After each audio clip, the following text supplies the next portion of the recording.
তোমরা কি জানো মাত্র কয়েকটা ঘরোয়া মশলাতেই তৈরি করে নিতে পারি আমরা চিকেনের এই দুর্দান্ত স্বাদের রেসিপিটা। তার জন্য আমাদের নিতে হবে এখানে পরিমাণ মতন চিকেন নিয়েছি আমি এখানে আদা রসুন এবং পেঁয়াজ, যেটা দিয়ে আমরা একটা পেস্ট তৈরি করে নেব। এরপর আমি নিয়েছি এখানে বেশ কিছু গোটা গরম মশলা, যার মধ্যে ছিল বড় এলাচ, ছোট এলাচ, লবঙ্গ, দারচিনি, স্টার আনিস, তেজপাতা এবং গোলমরিচ। সমস্ত মশলাগুলো তেলের মধ্যে দিয়ে দেবো ফোড়ন। তারপরে যে পেঁয়াজ আদা রসুনের পেস্টটা ছিল সেটা দিয়ে দেবো।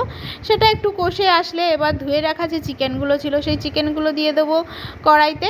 চিকেনগুলো দিয়ে ভালো করে মশলার সাথে একটু কষিয়ে নেব, মানে পেঁয়াজ আদা রসুন বাটাটার সাথে ভালো করে একটু কষিয়ে নেব।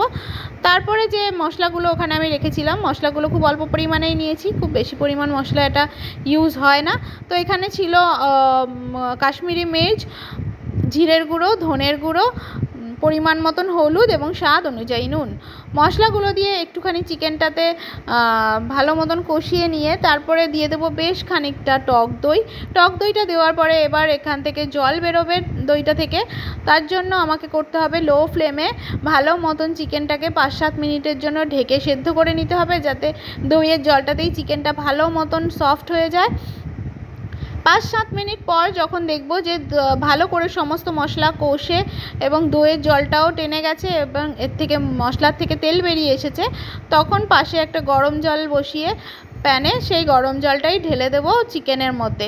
বেশ কিছুটা পরিমাণে এখানে গরম জল অ্যাড করতে হবে এবং হাই ফ্লেমে এবার ঢেকে চিকেনটাকে ফুটিয়ে নিলেই রেডি আমাদের চিকেন শোরবা।